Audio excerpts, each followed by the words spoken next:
Guys, welcome back to my channel. In today's video, I am gonna read essay writing that yesterday I wrote it in my notebook. So let's read it. So let's start.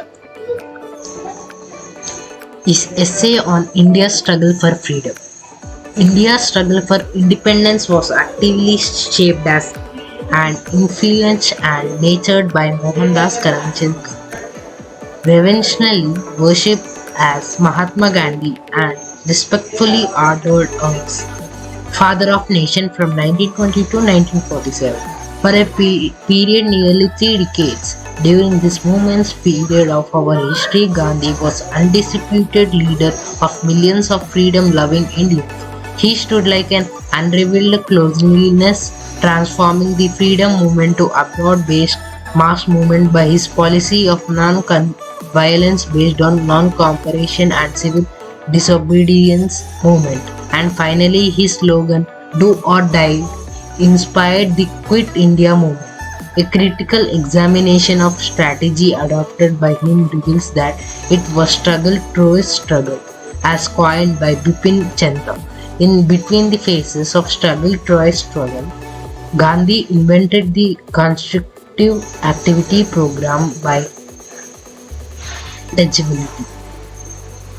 Hindu-Muslim unity, promotion of Qaidi and village reconstruction to channelize the emergence of the multitude of Indians by carrying on peaceful and continuous agitation of all-round mobilization of superstition-ridden, illiterate and ignorant masses about the need of self-help and self-reliance.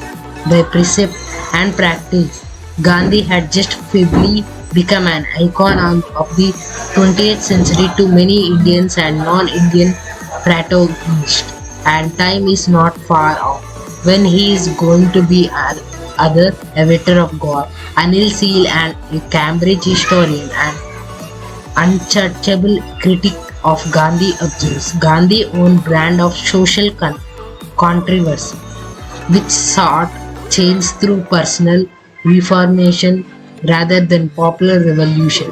His project to uplift the Harijans while keep them right in the Hindu straitjacket, the very cause of their degradation, his desire to take India back to its traditional and rural roots with support from any captains of industry, his contentment to harmony between the Hindus and Muslims while stressing Hinduism as destructive force, and his hopes through Satyagraha of curbing the violence which lies just under the fragile crust of order in the Indian society. All suggest that Gandhi's contribution has been an emergence as India's checkered past and its uncertain future.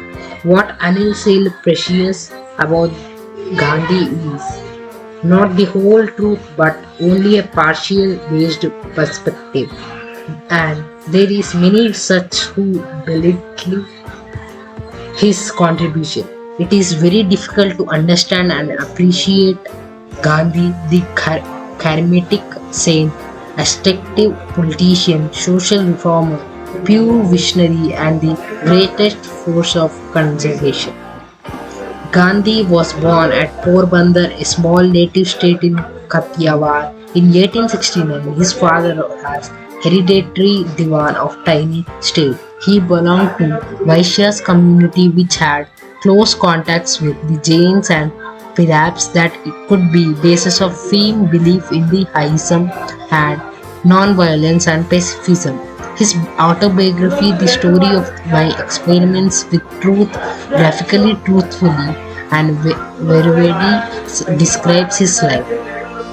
Gandhi, after becoming a bail at law, went in search of new pastures in South Africa, where he developed as a mature lawyer, come political activist, and put into practice his policy of passive resistance backed by non-violence.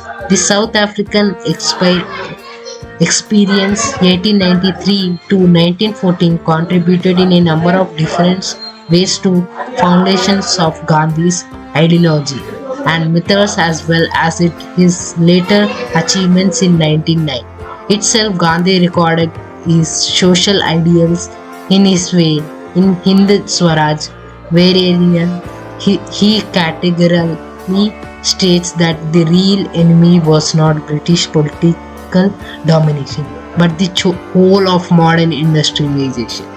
This is the video from this is the part 1 of essay. So I will meet you in next video, part 2 of essay. Thank you. If you like this video, please share, subscribe, like, and don't forget to click on bell icon. Thank you. Bye.